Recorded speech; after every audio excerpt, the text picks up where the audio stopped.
Approximately 29,000 Western Australians are long-term tenants of residential parks, which they view as a more affordable option to living in the suburbs. But because they don't own the land that they live on, they are vulnerable to rental hikes and park closures. With the Department of Commerce conducting a review into the laws governing residential parks, Undercurrent investigated the main issues at stake. We know there's some 29,000 residents across WA in parks, whether they're mixed-use caravan parks or lifestyle villages. The demographic tends to be somewhat older people, so often many on lower incomes as well. I've been here for 17 years and it's the best decision I ever made. It's been, I feel safer here than I would in suburbia. I have got fantastic neighbours. The park is well run.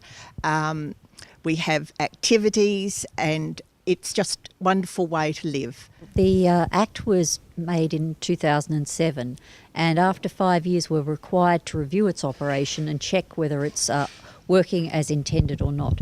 Residents' chief concern in this review is the security of their lease agreements with park operators. Many would prefer their leases to be longer term and for a fixed period of time, as well as to have more options in the case of leaving a park. One of the major issues raised with this has been around security of tenure. So we've had questions such as should there be a minimum fixed term lease agreement, say of 5 years. There are also issues about what happens if a park owner does sell a home.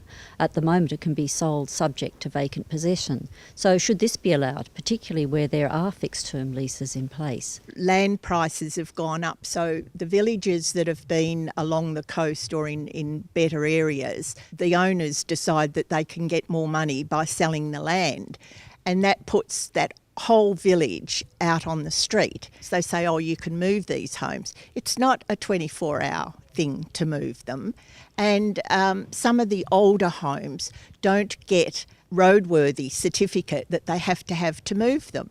Therefore, those people have to walk away and they lose their homes with no compensation. There's a lot of issues that come up, for example, in relation to fees and charges and how rent should be increased. And a lot of that comes down to what information should residents have before they take up park living so that they know fully the rules of a park and what they're getting into. We want our rent so that it doesn't go sky high, because most of us living in villages like this are on pension. The other thing that we are finding at the moment is that the fact that we're not allowed to sell our own homes. The management sell it and take their cut. Now, they're not licensed real estate people, and we don't think that that's fair that we aren't allowed to sell our own homes, and we would like to see that addressed. The Department of Commerce's review of the Residential Parks Act is ongoing and has recently opened for public submissions. Park residents who were dissatisfied with the Act in its first phase hope the review will bring about improvements to this popular way of life.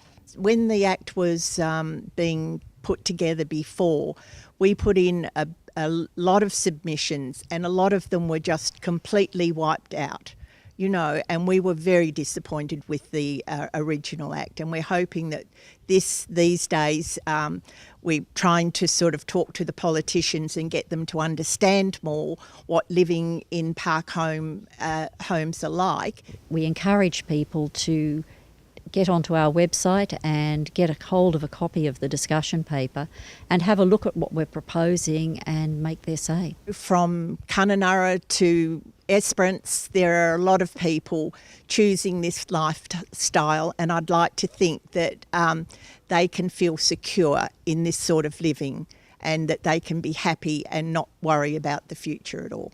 With the residential park sector growing rapidly, it seems the Department of Commerce's review has a lot of ground to cover. This has been Alicia Pereira reporting for Undercurrent.